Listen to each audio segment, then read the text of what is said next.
Yeah. So, so when you think about GenAI, for the matter, when you think about any technology, right? A lot of times I've seen an approach where you kind of take a technology and try to figure out what problem do I solve, or where can I use this hammer?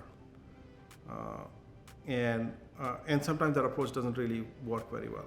So we generally always like to kind of think the other way around on what use cases can I solve, what are the real problems to solve, and what's the right tool to use.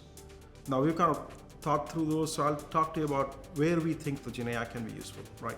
So we categorize into 3 or 4 segments of problems or themes, if you will, in what we could kind of use to solve. The first one, what I call the user experience, and how you can kind of change the user experience. So I think that experience can change quite a lot. You can make everybody's life a lot more easier when they interact with computers, right?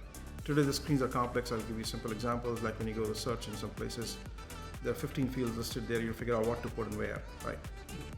Apart from just asking a simple question saying, I want X, Y, and Z, and I don't want to see this and whatever else, and you could just express yourself in a much more natural way, and you can get your response, right?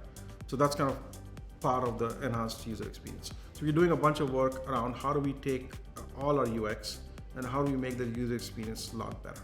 So that's kind of one aspect of it. We've just done a release with a chatbot in Maven, and I think that's kind of our first step towards that, where a user is basically interacting with the machine just through natural language, right?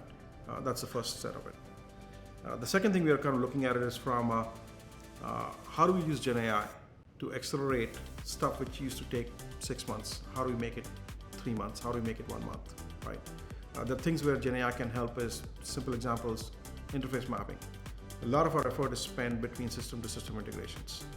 And a lot of times that effort is spent in figuring out how do I map somebody's order number, which is spelled differently, to our order number, which is spelled in a different way. And how do you map those things together? GenAI can be an extremely useful tool to generate those mappings, right? And at least get you to 90, 95, 98% mapping upfront done, and then a human can spend and finish that job up, which can cut down your overall time, right?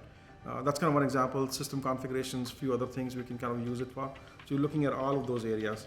We generate a lot of extensions, we can generate extensions, we can write a lot of code from your uniqueness perspective. So those are things which can help us reduce that, accelerate the time to market of implementing the product. The third aspect we're looking, which is kind of your day-to-day productivity. How do we use GenAI to make everybody who's using our software more productive, right?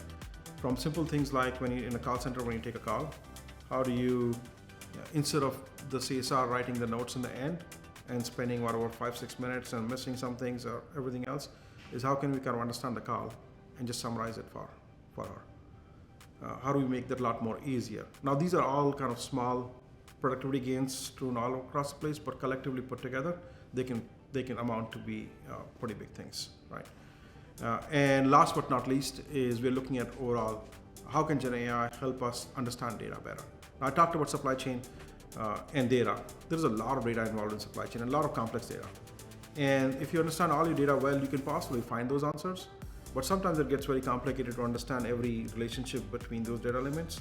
And if you could just query your data, ask questions in a more human way, saying, what are my late shipments? Which shipment was kind of cost me the most, or where there was a mismatch between the invoice and this thing, and something which can kind of analyze this data right as it stands and give you the answers more quicker can kind of help you. So we're looking at all of those aspects, and we've broken it down into these 4 themes and working on each one of them and seeing how GenAI can help us. These are probably the 4 core areas where I think GenAI will help us move the needle forward.